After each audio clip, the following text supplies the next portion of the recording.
வணக்கம். இந்திய நேரப்படி காலை 8:30 மணி செய்திகள். முதலில் ஜெம் தலைப்பு செய்திகளை காணலாம். கோவையில் இன்று நடைபெறும் இயற்கை வேளாண்மை மாநாட்டை தொடங்கி வைக்கிறார் பிரதமர் நரேந்திர மோடி. பிரதமர் கிசான் திட்டத்தின் கீழ் 9 கோடி விவசாயிகளுக்கு 18,000 கோடி ரூபாய் உதவித்தொகை வழங்கல். பிரதமர் தமிழக வருகையொட்டி முதலமைச்சர் மு.க.ஸ்டாலின் கடிதம். நெல் கொள்முதல் ஈரப்பத அளவை 22% உயர்த்தி வழங்க வலியுறுத்தல். அமெரிக்க அதிபர் டொனால்ட் ட்ரம்ப் வரையறுத்த காசா அமைதி திட்டம். ஐக்கிய நாடுகளின் அமைப்பு ஒப்புதல். காற்றழுத்த தாழ்வு பகுதி மேற்கு வடமேற்கு திசையில் நகர்ந்துள்ள நிலையில் தமிழகத்தில் இன்று மழைக்கு வாய்ப்பு. சென்னை வானிலை ஆய்வு மையம் அறிவிப்பு. இனி விரிவான செய்திகளை காணலாம். கோவையில் நடைபெறும் இயற்கை வேளாண்மை மாநாட்டை பிரதமர் நரேந்திர மோடி தொடங்கி வைக்க உள்ளார். கோவை கொடிசியா வளாகத்தில் தமிழ்நாடு இயற்கை வேளாண்மை கூட்டமைப்பு சார்பில் தென்னிந்திய இயற்கை வேளாண்மை மாநாடு நடைபெறுகிறது. இதற்காக ஆந்திர மாநிலம் புட்டபர்த்தியில் இருந்து விமானம் மூலம் இன்று கோவை விமான நிலையத்திற்கு பிரதமர் நரேந்திர மோடி வருகிறார். அப்போது அவருக்கு தமிழக கவர்னர் ஆர்.என். ரவி உள்ளிட்ட அரசு அதிகாரிகள் வரவேற்பு அளிக்க உள்ளனர். பின்னர் அவர் கார் மூலம் மாநாடு நடைபெறும் கொடிசியா வளாகத்திற்கு செல்கிறார். இதையடுத்து பிரதமர் கிசான் திட்டத்தின் கீழ் 9 கோடி விவசாயிகளுக்கு 18,000 கோடி ரூபாய் உதவித் தொகையை வழங்கி பேச உள்ளார். இதனைத் தொடர்ந்து அவர் நிகழ்ச்சிகளை முடித்துக் கொண்டு மதியம் கோவை விமான நிலையம் சென்று விமானம் மூலம் டெல்லி செல்கிறார். இதையடுத்து மாநாட்டில் பங்கேற்க வரும் பிரதமர் மோடிக்கு 5 அடுக்கு காவல் பாதுகாப்பு போடப்பட்டுள்ளது. நெல் கொள்முதலுக்கான ஈரப்பத அளவை 17 விழுக்காட்டிலிருந்து 22 விழுக்காடாக உயர்த்தி ஆணை பிறப்பிக்க கோரி பிரதமர் நரேந்திர மோடிக்கு தமிழக முதலமைச்சர் மு.க.ஸ்டாலின் கடிதம் எழுதியுள்ளார். தமிழக முதலமைச்சர் மு.க.ஸ்டாலின் நெல் கொள்முதலுக்கான ஈரப்பத அளவை உயர்த்தி வழங்க கோரி பிரதமர் நரேந்திர மோடிக்கு கடிதம் எழுதியுள்ளார். இதில் தமிழ்நாடு குறுவை பருவத்தில் அதிக நெல் உற்பத்தி மற்றும் கொள்முதலில் சாதனை படைத்துள்ளதை அடுத்து விவசாயிகளின் நலன் கருதி நெல் கொள்முதலுக்கான ஈரப்பத அளவை 17 விழுக்காட்டிலிருந்து 22 விழுக்காடாக உயர்த்தி ஆணை பிறப்பிக்க கோரி பிரதமர் நரேந்திர மோடிக்கு கோரிக்கை விடுத்துள்ளார். இதைத் தொடர்ந்து செறிவூட்டப்பட்ட அரிசி மாதிரிகள் எடுத்து ஆய்வு செய்யும் அதிகாரத்தை தென்னிந்திய மாநிலங்களில் உள்ள இந்திய உணவுக் கழக அதிகாரிகளுக்கும் வழங்கி இங்குள்ள ஆய்வகங்களில் சோதனை நடத்த அனுமதிக்க வேண்டும் என்று தெரிவித்துள்ளார். அமெரிக்க அதிபர் ட்ரம்ப் வரையறுத்த காசா அமைதி திட்டத்திற்கு ஐநா அமைப்பு ஒப்புதல் தெரிவித்துள்ளது. இஸ்ரேல் ஹமாஸ் அமைப்பினர் இடையே 2 ஆண்டுகளாக போர் தாக்குதல் நடத்தியதில் 65,000 பேர் பாலஸ்தீனர்கள் உயிர் மாய்க்கப்பட்டனர். இந்நிலையில் அமெரிக்க அதிபர் ட்ரம்ப் போர் நிறுத்தம் மேற்கொள்ள காசா அமைதி திட்டத்தை முன்வைத்தார். இது தொடர்பாக எகிப்தில் நடந்த மாநாட்டில் ட்ரம்ப் முன்னிலையில் 20க்கும் மேற்பட்ட உலக தலைவர்கள் கையெழுத்திட்டனர். பின்னர் போர் முடிவுக்கு வந்த நிலையில் பாலஸ்தீனத்தில் அமைதியை நிலைப்படுத்த அமெரிக்கா சார்பில் அமைதி வாரியம் அமைக்கப்பட்டது. தொடர்ந்து காசா அமைதி திட்டத்திற்கு ஒப்புதல் அளித்து அமைதி வாரியம் அமைதி காசாவில் அமைதிப்படை வீரர்களை நிலைநிறுத்துவதற்கான வரைவு தீர்மானம் ஒன்றை ட்ரம்ப் முன்னெடுத்தார். இதுகுறித்து அவர் ஐநா பாதுகாப்பு கவுன்சிலில் பேச்சுவார்த்தை நடத்தினார். இதில் அவருக்கு ஆதரவாக 13 நாடுகள் வாக்களித்தது. இதைத் தொடர்ந்து அமைதி திட்டத்தின் வரைவு தீர்மானத்திற்கு ஐநா அமைப்பு ஒப்புதல் அளித்துள்ளது. தென்கிழக்கு வங்கக்கடல் பகுதிகளில் காற்றழுத்த தாழ்வு பகுதி மேற்கு வடமேற்கு திசையில் நகர்ந்துள்ள நிலையில் தமிழகத்தில் இன்று மழை நீடிக்கும் என்று சென்னை வானிலை ஆய்வு மையம் தெரிவித்துள்ளது. தென்மேற்கு வங்கக்கடல் மற்றும் அதை ஒட்டிய இலங்கை பகுதிகளில் நிலவிய காற்றழுத்த தாழ்வு பகுதி மேற்கு நோக்கி நகர்ந்து குமரி கடல் மற்றும் அதை ஒட்டிய பகுதிகளில் நிலை கொண்டது. இது மேலும் மேற்கு வடமேற்கு திசையில் நகரும் என்றும் எதிர்பார்க்கப்படுகிறது. இதன் காரணமாக கன்னியாகுமரி, திருநெல்வேலி, தூத்துக்குடி, தென்காசி மாவட்டங்களில் ஓரிரு இடங்களில் நேற்று கனமழை பெய்துள்ளது. தமிழகத்தில் நேற்று அதிகபட்சமாக வேதாரண்யத்தில் 170 மில்லிமீட்டர், திருநெல்வேலியில் 140 மில்லிமீட்டர், நாகப்பட்டினம் 130 மில்லிமீட்டர் மழை பெய்துள்ளது. இதற்கிடையே 22ஆம் தேதி தென்கிழக்கு வங்கக்கடல் பகுதிகளில் ஒரு காற்றழுத்த தாழ்வு பகுதி உருவாகும் என்றும் தமிழகத்தில் இன்று மழை நீடிக்கும் என்றும் சென்னை வானிலை ஆய்வு மையம் தெரிவித்துள்ளது. தமிழகத்திலும் தேசிய ஜனநாயக கூட்டணிதான் வெற்றி பெற்று ஆட்சி அமைக்கும் என்று மத்திய அமைச்சர் முருகன் கூறியுள்ளார். மத்திய இணையமைச்சர் முருகன் கோவை விமான நிலையத்தில் செய்தியாளர்களிடம் பேசினார். அப்போது பாஜக ஆட்சியில் 25 கோடி மக்கள் வறுமை கோட்டில் இருந்து வெளியேறி உள்ளதாக தெரிவித்தார். மாண்புமிகு பிரதமர் திரு நரேந்திர மோடிஜி அவர்கள் இன்றைக்கு நாட்டில் உங்களுக்கு பார்க்குறீங்க, இந்தியா முழுவதும் அல்ல, உலகம் முழுவதும் ஒரு தலை சிறந்த தலைவராக விளங்கி கொண்டிருக்கிறார்கள். கடந்த 11 ஆண்டுகளில் இந்தியாவினுடைய வளர்ச்சியினுடைய வேகம், இந்தியாவினுடைய வளர்ச்சியினுடைய முன்னேற்றத்தினுடைய வேகத்தை மக்கள் ஒவ்வொருவரும் கூட கண்டு கொண்டிருக்கிறார்கள். பிரதமர் திரு நரேந்திர மோடிஜி அவர்களுடைய இலக்கு இந்த நாடு வளர்ச்சியடைந்த நாடாக 2047 இந்த நாடு மிகப்பெரிய ஒரு முன்னேற்றம் அடைந்த நாடாக, வல்லரசு நாடாக இருக்க வேண்டும் என்ற அந்த பாதையை நோக்கி செயல்பட்டு கொண்டிருக்கிறார். தமிழ்நாடு காவல்துறையின் ஈரல் புரையோடி போய்விட்டது என்று பாஜக மாநில தலைவர் நயினார் நாகேந்திரன் தெரிவித்துள்ளார். தூத்துக்குடி மாவட்டம் ஒட்டப்பிடாரத்தில் வ.உ. சிதம்பர பிள்ளை குருபூஜை விழாவில் கலந்து கொண்ட பாஜக மாநில தலைவர் நயினார் நாகேந்திரன் செய்தியாளர்களிடம் பேசினார். அப்போது வ.உ. சிதம்பரம் பிள்ளைக்கு பாரத ரத்னா விருது வழங்கப்படும் என்றும் நாடாளுமன்ற வளாகத்தில் சிலை வைக்கப்படும் என்றும் தெரிவித்தார். தமிழ்நாட்டில் சட்ட ஒழுங்கு கெட்டுவிட்டது, காவல்துறையின் ஈரல் புரையோடிவிட்டது என்று தெரிவித்தார். ஒவ்வொரு கட்சியும் ஒவ்வொரு இதுலையும் ஆர்ப்பாட்டம் பண்ணியிருக்காங்க. அதுக்கும் நமக்கும் என்ன தொடர்பு இருக்குங்கிறது எங்களுக்கு தெரியல. ஏற்கனவே அரசு ஊழியர்கள்லாம் அரசாங்கத்துக்கு எதிராக தான் போராட்டம் பண்ணிட்டு இருந்தாங்க. ஆனா இப்ப அதை திசை திருப்பி மடை மாத்தி திமுக அரசாங்கம் அவர்களை பணிய வைத்திருக்கிறது, மிரட்டி பணிய வைத்திருக்கிறது. நீங்க துப்புரவு தொழிலாளர்கள்லாம் அவங்க போராட்டம் நடத்தினாங்க, நிரந்தரமாக்கணும், ஊதிய ஒரு வேன்னு கேட்டாங்க. அடிச்சு துரத்தி இருக்க இடம்லாம் வீடு வரைக்கும் போய் அடிச்சாங்க. இன்னைக்கு காலையில கூப்பிட்டு சோறு போட்டுட்டு இருக்கிறாங்க. அது முறையா போட்டாங்க, எதையுமே முறையா செய்யல. தமிழகத்துல இப்போ வந்து முகமூடி கொள்ளை கடப்பாறையோட கோவைக்கு பிரதமர் நரேந்திர மோடி வருகை நிகழ்ச்சிகளில் தமிழக முதலமைச்சர் மு.க. ஸ்டாலின் பங்கேற்காதது நெறிமுறைக்கு முரணானது என்று கோவையில் பாஜக சட்டமன்ற உறுப்பினர் வானதி சீனிவாசன் தெரிவித்துள்ளார். கோவை மாநகருக்கு பிரதமர் நரேந்திர மோடி வருவதையொட்டி அவரை வரவேற்கும் ஏற்பாடுகளை பாஜக தேசிய மகளிர் அணி தலைவர் வானதி சீனிவாசன் மற்றும் மாநில பொருளாளர் ஏ.பி. முருகானந்தம் ஆகியோர் நேரில் பார்வையிட்டு ஆய்வு செய்தனர். ஆய்வை தொடர்ந்து வானதி சீனிவாசன் செய்தியாளர்களை சந்தித்து பேசினார். அப்போது பாதுகாப்பு நடவடிக்கைகள் மிக கடுமையாக இருந்தாலும் வரவேற்பு அளிக்கும் தொண்டர்கள் வாகன நிறுத்தம் மற்றும் கலை நிகழ்ச்சிகளுக்கான இடத்தை காவல்துறை வசதியாக ஒதுக்க வேண்டும் எனவும் காவல்துறையின் விரைவான ஒத்துழைப்பு தேவை எனவும் கேட்டுக்கொண்டார். மேலும் பிரதமர் நரேந்திர மோடி கலந்து கொள்ளும் இயற்கை விவசாயிகள் மாநாடு விவசாயிகளுக்கு ஊக்கமாக இருக்கும் என்றும் மண் நாசமாகும் ரசாயன பயன்பாட்டை குறைப்பது அவசியம் என்று தெரிவித்தார். மேலும் பிரதமர் வரவேற்பு நிகழ்ச்சிக்கு 50,000 பேர் பங்கேற்பதற்கான ஏற்பாடுகள் செய்யப்பட்டுள்ளனர் எனவும் கூட்டணி கட்சிகள் யாரும் விலகவில்லை எனவும் அதிமுகவும் இந்த நிகழ்ச்சியில் பங்கேற்கிறது எனவும் திமுகவை ஆட்சியிலிருந்து நீக்குவதே பாஜகவின் நோக்கம் எனவும் வானதி சீனிவாசன் தெரிவித்தார். இங்கு மண்ணினுடைய தன்மையை, அதனுடைய உயிர் தன்மையை போக்குகின்ற அளவிலே மாறிக்கொண்டிருக்கிறது. இந்த இயற்கை வேளாண்மை என்பது நம்முடைய முன்னோர்கள் 2000 வருடங்களாக நமக்கு அளித்து சென்றிருக்கக்கூடிய கொடை. இந்த காலகட்டத்தில் நம்முடைய மண்ணினுடைய உயிர் தன்மையை பாதுகாப்பதற்கு, இயற்கை விவசாயத்தை நோக்கி நம்முடைய விவசாயிகளை ஆர்வத்தோடு திருப்புவதற்கு நாளை பிரதமர் கலந்து கொள்கின்ற கூட்டம் என்பது ஒரு புதிய உந்து சக்தியை அளிக்கும் என நம்புகிறோம். இந்த ஒரு நிகழ்ச்சிக்காக இவ்வளவு தூரம் வந்து இந்த விவசாயிகளை பிரதமர் சந்திக்கிறார் என்பதே தமிழகத்திற்கான ஒரு பெருமையாக பார்க்கிறோம். ஏனென்றால் தமிழகம் இயற்கை விவசாயத்தில் பல்வேறு புதிய முன்னெடுப்புகளை ஏற்படுத்தி கொண்டு தனக்கென ஒரு தனியிடத்தை கொண்டிருக்கக்கூடிய தமிழகத்தினுடைய இயற்கை விவசாயிகள் இந்த வாய்ப்பை மிக சரியாக பயன்படுத்துவார்கள். அந்த கூட்டமைப்பும் இதற்கான ஏற்பாடுகளை எல்லாம் செய்து கொண்டிருக்கிறார்கள். மயிலாடுதுறை மக்களின் நீண்ட கால கனவான புறவழி சாலை திட்ட பணிகளை தமிழக முதலமைச்சர் மு.க. ஸ்டாலின் டிசம்பர் மாதம் தொடங்கி வைப்பார் என சட்டமன்ற உறுப்பினர் ராஜகுமார் தெரிவித்துள்ளார். மயிலாடுதுறை சட்டமன்ற உறுப்பினர் ராஜகுமார் செய்தியாளர்களிடம் பேசினார்.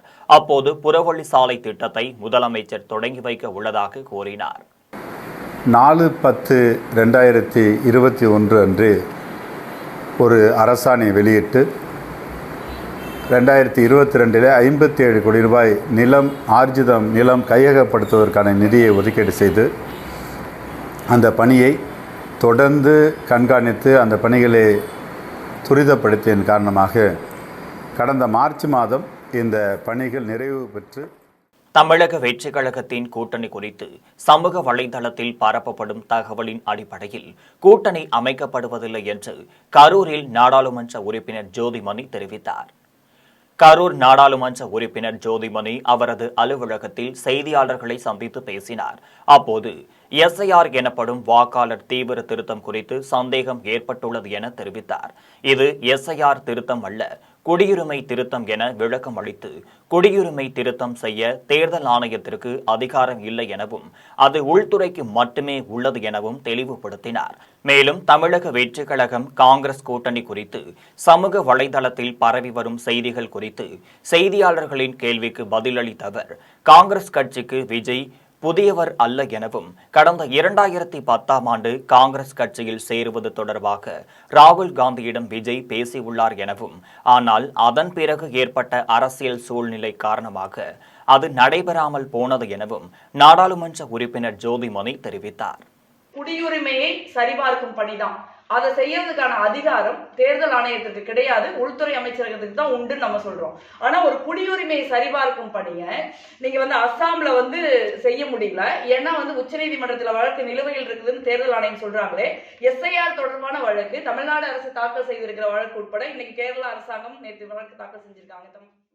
தமிழகத்தில் மேற்கொள்ளப்பட்டு வரும் வாக்காளர் பட்டியல் சிறப்பு தீவிர திருத்த பணிகளை கண்டித்து வருகின்ற 24ஆம் தேதி விடுதலை சிறுத்தைகள் கட்சியின் சார்பாக சென்னையில் கண்டன ஆர்ப்பாட்டம் நடைபெற உள்ளது என தொல் திருமாவளவன் தெரிவித்துள்ளார். சென்னை அசோக் நகரில் உள்ள விடுதலை சிறுத்தைகள் கட்சியின் தலைமை அலுவலகத்தில் கட்சியின் தலைவரும் நாடாளுமன்ற உறுப்பினருமான தொல் திருமாவளவன் செய்தியாளர்களை சந்தித்து பேசினார். அப்போது பீகாரின் தேர்தல் முடிவு யாரும் எதிர்பார்க்காத ஒன்று எனவும், இது குறித்து எதிரும் புதிருமான விவாதங்கள் நடைபெற்று வருகிறது எனவும், பீகார் தேர்தல் நேர்மையாக நடைபெறவில்லை என மக்கள் மத்தியில் சந்தேகத்தை எழுந்துள்ளது என தெரிவித்தார். மேலும் பீகாரில் செய்தது போல தமிழகத்திலும் செய்ய நினைக்கிறார்கள், அதில் பாஜகவும் தேர்தல் ஆணையமும் 2 நிறுவனங்கள் கூட்டு சேர்ந்து சதி செய்து வருகிறது என குற்றம் சாட்டியவர், எஸ்ஐஆர் விவகாரத்தை தமிழக வெற்றிக் கழகம் முறையாக அணுக வேண்டும் என்றும், திமுக வெறுப்பு திமுக என எதிர்ப்பதற்கு மட்டும்தான் விஜய்க்கு தெரியும் எனவும் தொல் திருமாவளவன் விமர்சித்துள்ளார். மேலும் தமிழகத்தில் மேற்கொள்ளப்பட்டு வரும் வாக்காளர் பட்டியல் சிறப்பு தீவிர திருத்த பணிகளை கண்டித்து வரும் 24ஆம் தேதி விடுதலை சிறுத்தைகள் கட்சியின் சார்பில் சென்னையில் கண்டன ஆர்ப்பாட்டம் நடைபெற உள்ளது என தொல் திருமாவளவன் தெரிவித்துள்ளார். செய்தியாளர்களை சந்திப்பதற்கு முன்னதாக விடுதலை சிறுத்தைகள் கட்சி அலுவலகத்தில் துபாய், அபுதாபியில் நடைபெற்ற உள்குத்து சண்டை போட்டியில் பங்கேற்க உள்ள 2 வீராங்கனைகளுக்கு தலா ரூபாய் 75,000 வழங்கினார். செய்தியாளர்கள் சந்திப்பின் போது விடுதலை சிறுத்தைகள் கட்சியின் துணை பொதுச் செயலாளர் வன்னியரசு உட்பட கட்சி நிர்வாகிகள் பலர் உடன் இருந்தனர். திட்டமிட்ட ஒரு கூட்டு சதி பாஜக, தேர்தல் ஆணையம் ஆகிய 2 நிறுவனங்களும் சேர்ந்து கூட்டு சதி செய்து பாஜகவுக்கு ஆதரவான முடிவுகளை அறிவிப்பதற்கு ஏதுவாக எஸ்ஐஆர் என்கிற இந்த திட்டத்தை நடைமுறைப்படுத்தி வருகிறார்கள் என்று அரசியல் ஆய்வாளர்கள் உறுதிப்படுத்துகின்றனர். விடுதலை சிறுத்தைகளும் அதை வழிமொழிகிறோம். தேர்தல் ஆணையமும் பாரதிய ஜனதா கட்சியும் கூட்டுச்சதி செய்து இப்படி தேர்தலை எதிர்கொள்வது என்பது நாடாளுமன்ற ஜனநாயகத்திற்கு பெரும் தீங்கை விளைவிக்கும். திருநெல்வேலியில் உள்ள வ.உ. சிதம்பரம் பிள்ளையின் மணிமண்டபத்தில் மரியாதை செலுத்திய செங்கோட்டையன் நடப்பு அரசியல் குறித்த கேள்விகளுக்கு பதிலளிக்க மறுத்துவிட்டார். அதிமுகவில் இருந்து பிரிந்து அனைவரையும் ஒன்றிணைக்க வேண்டும் என்று கோபிச்செட்டிப்பாளைய சட்டமன்ற உறுப்பினரும் முன்னாள் அமைச்சருமான செங்கோட்டையன் தெரிவித்தார். இதையடுத்து பசும்பொன்னில் முத்துராமலிங்க தேவர் குரு பூஜை நாளில் ஏற்கனவே அதிமுகவில் இருந்து நீக்கப்பட்ட பன்னீர்செல்வம், தினகரன் ஆகியோரை சந்தித்து பேசினார். இந்நிலையில் கட்சி விரோத நடவடிக்கைகளில் ஈடுபட்டதாக கூறி அவரை கட்சியின் அடிப்படை உறுப்பினர் பொறுப்பிலிருந்து எடப்பாடி பழனிசாமி நீக்கினார். வ.உ. சிதம்பர பிள்ளையின் நினைவு நாளையொட்டி திருநெல்வேலியில் உள்ள மணிமண்டபத்தில் செங்கோட்டையன் மரியாதை செலுத்தினார். அதன் பின்னர் செய்தியாளர்களிடம் பேசிய அவர், வெள்ளையர் ஆதிக்கத்தை எதிர்க்க வ.உ. சிதம்பரம் பிள்ளை சுதேசி பொருளாதார உத்தியை கடைபிடித்ததாக தெரிவித்தார். நடப்பரசியல் பற்றி கேட்டதற்கு பதிலளிக்க மறுத்துவிட்டார். ஆங்கிலேயர் எதிர்க்கின்ற போது இதிலே வருகின்ற வருமானத்தை எடுத்து அதன் மூலமாக சுதந்திர போராட்டத்திற்கு வித்திட்டவர் என்ற முறையிலேதான் பாரத ரத்னா பெருமைக்குரியவராக என்று போற்றி போகின்ற வ.உ.சி. அவர் என்பதை நான் அந்த நேரத்தை சுட்டிக்காட்ட விரும்புகிறேன். குறிப்பாக பிறப்பு என்பது ஒரு நிகழ்வாக இருக்கும், ஆனால் இறப்பு என்பது ஒரு வரலாறாக இருக்க வேண்டும் என்பதுதான் அந்த வரலாற்றுக்கு சொந்தக்காரராக வ.உ.சி. அவர்கள் விளங்கினார் என்பது இன்றும் நினைவூட்ட நான் விரும்புகிறேன். அப்படிப்பட்ட தேசிய தலைவருடைய இந்த நினைவு நாளில் இங்கே வருகிறது அவருக்கு மரியாதை செலுத்துகின்ற நிகழ்வு என்பது என் வாழ்நாளில் கிடைக்காத ஒன்று என்பதை நான் அந்த நேரத்தை கூறிட்டு காட்டி, ராஜபாளையம் ஒன்றிய பகுதிகளில் முன்னாள் சட்டமன்ற உறுப்பினர் மக்களின் குறைகளை கேட்டறிந்தார். விருதுநகர் மாவட்டம் ராஜபாளையம் சட்டமன்ற தொகுதிக்குட்பட்ட கிருஷ்ணாபுரம், மேலப்பாட்டம், கரிசல்குளம் ஆகிய ஊர்களில் முன்னாள் சட்டமன்ற உறுப்பினர் கோபாலசாமி தொண்டர்களுடன் வீடு வீடாக சென்று பொதுமக்களை சந்தித்தார். வரும் சட்டமன்ற தேர்தலில் தேசிய ஜனநாயக கூட்டணிக்கு ஆதரவு தருமாறு பொதுமக்களிடம் கோரிக்கை வைத்தார். இந்த நிகழ்ச்சியில் சிவசக்தி, ஜெமினி சுரேஷ், நகர தலைவர் பிரேம் ராஜா, ஓபிசி அணை மாவட்ட தலைவர் சிவசங்கர், வெங்கடேச பெருமாள் ஆகியோர் கலந்து கொண்டனர். நிகழ்ச்சிக்கான ஏற்பாட்டை ஓபிசி அணி மாவட்ட பொதுச் செயலாளர் அபினேஷ்குமார் செய்திருந்தார். இந்த நிகழ்ச்சியில் ஏழை மக்களுக்கு அரிசி, பல சரக்கு பொருட்கள் ஆகியவற்றை வழங்கினர். திராவிட மாடல் ஆட்சி மீண்டும் தொடர மக்களிடம் ஆதரவு கேட்டு நடைபயணம் மேற்கொள்ளப் போவதாக மதிமுக பொதுச் செயலாளர் வைகோ கூறியுள்ளார்.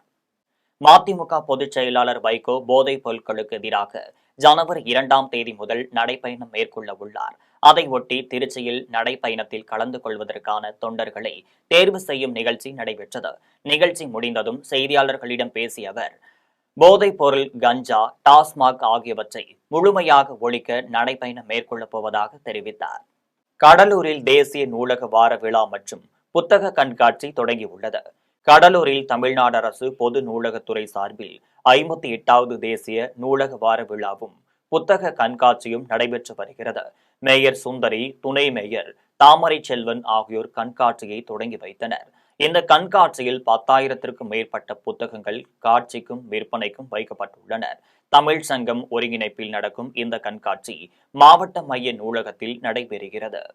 1500 விவசாய நிலங்கள் பயன்பெறும் வகையில் ஆரல்வாய் மொழி பொய்கை அணையில் இருந்து பாசனத்திற்கு மாவட்ட ஆட்சியர் தண்ணீரை திறந்து வைத்தார். கன்னியாகுமரி மற்றும் நெல்லை மாவட்ட விவசாயிகள் பயன்பெறும் வகையில் கன்னியாகுமரி மாவட்டம் தோவாளை தாலுகா மற்றும் நெல்லை மாவட்டம் ராதாபுரம் தாலுகா பகுதி விவசாயிகள் நலன் கருதி இன்று முதல் டிசம்பர் 3ஆம் தேதி வரை பாசனத்திற்காக தண்ணீர் திறந்துவிட தமிழ்நாடு அரசு உத்தரவிட்டிருந்தது. அதைத் தொடர்ந்து கன்னியாகுமரி மாவட்ட ஆட்சியர் அழகு மீனா இன்று பாசனத்திற்கான தண்ணீரை திறந்து வைத்தார். இதனால் விவசாயிகள் மகிழ்ச்சியடைந்துள்ளனர். நிகழ்ச்சியில் குமரி மாவட்ட பாசனத்துறை தலைவர் வின்ஸ் ஆன்சோ, கன்னியாகுமரி கிழக்கு மாவட்ட துணை செயலாளர் பூதலிங்கம், நீர்வளத்துறை செயற்பொறியாளர் அருள்சன் பிரைண்ட் உள்ளிட்ட பலரும் கலந்து கொண்டனர். நாங்கள் தேர்தலுக்கு தயாராகிவிட்டோம் என்பதை உணர்த்தவே பூத் கமிட்டி முகவர்கள் ஆலோசனை கூட்டம் நடத்தினோம் என்றும், உள்ளம் தேடி இல்லம் நாடு என்ற தலைப்பில் ஒவ்வொரு தொகுதி வாரியாக ரத யாத்திரை செல்கின்றோம் என்றும் திண்டுக்கல்லில் நடைபெற்ற ஆலோசனை கூட்டத்தில் தேமுதிக பொதுச் செயலாளர் பிரேமலதா விஜயகாந்த் தெரிவித்தார். திண்டுக்கல் நத்தம் சாலையில் உள்ள தனியார் திருமண மண்டபத்தில் திண்டுக்கல் மாநகர சார்பில் தேசிய முற்போக்கு திராவிட கழகத்தின் பூத் கமிட்டி முகவர்கள் பங்கேற்ற ஆலோசனை கூட்டம் நடைபெற்றது. கூட்டத்திற்கு மாநகர மாவட்ட தேமுதிக செயலாளர் மாதவன் தலைமை தாங்கினார். மாநகர மாவட்ட கழக அமைப்பாளர் முகமது யூசுப், மாவட்ட கழக பொருளாளர் மாணிக்கமணி, தலைமை பொதுக்குழு உறுப்பினர் பூமி ராஜா, தெற்கு பகுதி கழக செயலாளர் பன்னீர்செல்வம் ஆகியோர் முன்னிலை வகித்தனர். மாநகர மாவட்ட இளைஞரணி செயலாளர் பவுன்ராஜ் அனைவரையும் வரவேற்றார்.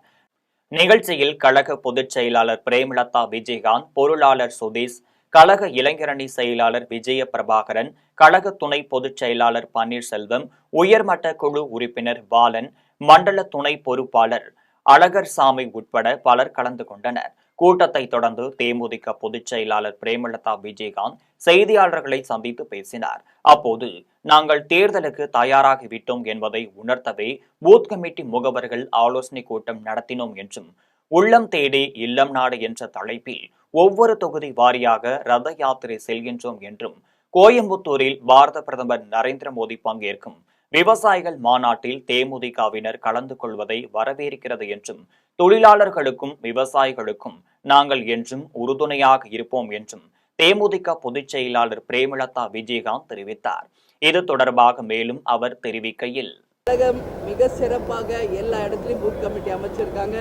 அதற்காக நேரடியாக வந்து அவர்களுக்கு வாழ்த்துக்களை சொல்வதற்கும், அந்த பூத் கமிட்டிகளை ஆய்வு செய்து அவங்களோட நேரடியாக சந்தித்து பேசக்கூடிய ஒரு ஆலோசனை கூட்டமாக, மிக ஆரோக்கியமான ஒரு கூட்டமாக இன்னைக்கு இருக்கு. கரூரில் ஜாக்டோ ஜியோ சார்பில் 10 அம்ச கோரிக்கைகளை நிறைவேற்ற வலியுறுத்தி ஒரு நாள் தற்செயல் விடுப்பு எடுத்து ஆர்ப்பாட்டத்தில் ஈடுபட்டனர். பங்களிப்பு ஓய்வூதிய திட்டத்தை கைவிட்டு பழைய ஓய்வூதிய திட்டத்தை நடைமுறைப்படுத்த வேண்டி தமிழகம் முழுவதும் அரசு ஊழியர்களும் ஆசிரியர்களும் ஒரு நாள் விடுப்பு எடுத்து அடையாள வேலை நிறுத்தம் செய்தனர். கரூர் வட்டார போக்குவரத்து அலுவலகம் முன்பு தமிழ்நாடு அரசு ஊழியர் சங்க மாவட்ட தலைவர் அன்பழகன், தமிழ்நாடு ஆசிரியர் கூட்டணி மாநில பொருளாளர் பெரியசாமி, அரசு ஊழியர் சங்க மாவட்ட செயலாளர் ஜெயராமன் ஆகியோர் தலைமையில் கோரிக்கைகளை வலியுறுத்தி ஆர்ப்பாட்டம் நடைபெற்றது. 10 அம்ச கோரிக்கைகளை நிறைவேற்ற வலியுறுத்தி பெரம்பலூரில் ஆசிரியர்களும் அரசு ஊழியர்களும் அடையாள வேலை நிறுத்தம் செய்தனர். பெரம்பலூர் மாவட்ட அரசு பள்ளி ஆசிரியர்கள், அரசு துறை அலுவலர்கள் ஆட்சியர் அலுவலகம் முன்பு கோரிக்கைகளை வலியுறுத்தி ஆர்ப்பாட்டத்தில் ஈடுபட்டனர். அப்போது அரசின் பல்வேறு துறைகளில் 30 விழுக்காட்டுக்கு மேலாக காலியாக உள்ள பணியிடங்களை நிரப்ப வேண்டும் என்றும் வலியுறுத்தினர். சாலை பணியாளர்களின் 41 மாத பணி நீக்க காலத்தை பணிக்காலமாக முறைப்படுத்த வேண்டும் என்று வலியுறுத்தினர். திருவண்ணாமலை திருக்கார்த்திகை தீப திருவிழாவின் போது 24 தற்காலிக பேருந்து நிலையங்கள் அமைத்து 4764 சிறப்பு பேருந்துகள் இயக்கப்படும் என்று அறிவிக்கப்பட்டுள்ளது. திருவண்ணாமலை அண்ணாமலையார் கோவிலின் திருக்கார்த்திகை தீப திருவிழா நவம்பர் 21ஆம் நாள் தொடங்க உள்ளது. நவம்பர் 24ஆம் நாள் கொடியேற்றம் நடைபெறும். திருக்கார்த்திகை தீப திருவிழா முன்னேற்பாடுகள் குறித்த ஆலோசனை கூட்டம் மாவட்ட ஆட்சியர் தர்பகராஜ் தலைமையில் நடைபெற்றது. இந்த கூட்டத்தில் இந்து அறநிலையத்துறை அமைச்சர் சேகர் பாபு, பொதுப்பணித்துறை அமைச்சர் ஏவ வேலு ஆகியோர் கலந்து கொண்டனர். திருவிழாவையொட்டி 24 இடங்களில் தற்காலிக பேருந்து நிலையங்களும் 130 இடங்களில் வாகன நிறுத்தும் இடங்களும் அமைக்கப்பட உள்ளனர். 4764 சிறப்பு பேருந்துகள் இயக்கப்பட உள்ளனர். இந்த ஆண்டு சுமார் 40 லட்சம் பக்தர்கள் திருவண்ணாமலைக்கு வருவார்கள் என்று எதிர்பார்க்கப்படுவதால் 24 மணி நேரமும் 200 தனியார் பேருந்துகள் நேரம் இல்லாமல் இயக்க உள்ளது. இது மட்டுமின்றி 500 ஆந்திர பேருந்துகள், 20 கர்நாடக பேருந்து இயக்க நடவடிக்கை எடுக்கப்பட்டுள்ளது. வழக்கமான 16 ரயில்களுடன் கூடுதலாக 16 சிறப்பு ரயில்கள் இயக்கப்பட உள்ளது. ஆண்டுதோறும் கார்த்திகை மாதத்தில் வருவதை அனைவரும் அறிந்த ஒன்று. அந்த வகையிலே ஆண்டுதோறும் இந்த தீப திருவிழாக்கு வருகின்ற பக்தர்கள் எண்ணிக்கை கூடுவதையும் நாம் அறிந்த ஒன்று. கேரளத்தை தலைமையகமாக கொண்ட ஸ்பேஸ் ஒன் கோவையில் தனது புதிய மையத்தை தொடங்க விரிவுபடுத்தியுள்ளது. ஸ்பேஸ் ஒன் தகவல் தொழில்நுட்பம், BPO, medical coding, media, fintech உள்ளிட்ட பல்வேறு வேகமாக வளர்ந்து வரும் துறைகளுக்கான நிறுவனங்களுக்கு முழுமையான 360 டிகிரி பணியிட வசதிகளை வழங்குகிறது. இது கோயம்புத்தூரில் தொடங்கியுள்ள புதிய மையத்தில் முழுமையாக மேலாண்மை செய்யப்பட்ட ஆபீஸ் சூட்கள், தனிப்பட்ட கேபிள்கள், நிறுவன தேவைகளுக்கு ஏற்ப விரிவாக்கக்கூடிய என்டர்பிரைசர் தளங்கள் ஆகியவை அவினாசி ரோடு, காமராஜர் ரோடு போன்ற முக்கிய வர்த்தக பகுதிகளில் அமைந்துள்ளது. ஒரு இருக்கை முதல் 1000 இருக்கைகள் வரை தொடங்கும் இப்பணியிடங்களில் அதிவேக வைஃபை 24/7 பாதுகாப்பான அணுகல், என்டர்பிரைசர் தரம் கொண்ட மீட்டிங் ரூம்கள், ஹவுசிங் கீப்பிங், கஃபே வசதிகள் ஏற்படுத்தப்பட்டுள்ளது. கன்னியாகுமரி மாவட்டம் குளச்சல் மீன்பிடி துறைமுகத்தில் உலக மீனவர் நாள் விழா சிறப்பாக கொண்டாடப்பட உள்ளது. ஆண்டுதோறும் நவம்பர் 21ஆம் நாள் உலக மீனவர் நாள் கொண்டாடப்பட்டு வருகிறது. இந்நிலையில் கன்னியாகுமரி மாவட்ட அனைத்து மீனவர் கூட்டமைப்பும் கடலோர அமைதி வளர்ச்சி அமைப்பும் இணைந்து நாகர்கோவிலில் செய்தியாளர்களிடம் பேசினர். அப்போது மீனவர் நாள் விழா குளச்சல் மீன்பிடி துறைமுகத்தில் நடைபெற உள்ளதாக தெரிவித்தனர். அதில் தூத்துக்குடி நாடாளுமன்ற உறுப்பினர்கள் கனிமொழி, விஜய், அமைச்சர்கள் அனிதா ராதாகிருஷ்ணன், சுப்பிரமணியன், மனோ தங்கராஜ் ஆகியோர் பங்கேற்க உள்ளதாகவும் கூறினார். திருக்கோவிலூரில் நடைபெற்ற பாஜக செயல் வீரர்கள் கூட்டத்தில் வாக்காளர் பட்டியல் சிறப்பு தீவிர திருத்தம் குறித்த குறிப்பேடுகளை வழங்கினர். கள்ளக்குறிச்சி மாவட்டம் திருக்கோவிலூர் சட்டமன்ற தொகுதி பாஜக வாக்குச்சாவடி முகவர் செயல் வீரர்கள் கூட்டம் ஒன்றிய தலைவர் ஏழுமலை தலைமையில் நடைபெற்றது. அதில் நகர தலைவர் ராஜாஜி, முகையூர் மேற்கு ஒன்றிய தலைவர் ராம்குமார், மாநில துணைத் தலைவர் சம்பத் உள்ளிட்டோர் பங்கேற்றனர். அப்போது வாக்காளர் பட்டியல் சிறப்பு தீவிர திருத்தம் குறித்த குறிப்பேடுகள் முகவர்களுக்கு வழங்கப்பட்டன. கன்னியாகுமரி மாவட்டத்தில் கள்ளக்காதலன் பிரிந்து சென்றதால் 2 குழந்தைகளை தவிக்க விட்டு இளம்பெண் குளிர்பானத்தில் விஷம் கலந்து குடித்து தன் உயிர் மாய்க்கம் செய்து கொண்ட சம்பவம் அப்பகுதியில் பெரும் சோகத்தை ஏற்படுத்தியுள்ளது. குமரி மாவட்டம் முக்காட்டைச் சேர்ந்த பிந்துக்கும் முதல் கணவருக்கும் ஒரு ஆண் குழந்தை உள்ளது. கணவர் இறந்ததை அடுத்து அவருக்கு பினு என்பவருடன் மறுமணம் செய்து வைத்தனர். இவர்களுக்கு ஒரு பெண் குழந்தை பிறந்துள்ளது. குழந்தை பிறந்த சில மாதங்களிலேயே கணவன் மனைவி இருவருக்கும் இடையே கருத்து வேறுபாடு ஏற்பட்டு இருவரும் பிரிந்து வாழ்ந்து வந்தனர். தாயார் வீட்டில் தங்கியிருந்த பிந்துக்கும் பிஜி என்பவருடன் பழக்கம் ஏற்பட்டுள்ளது.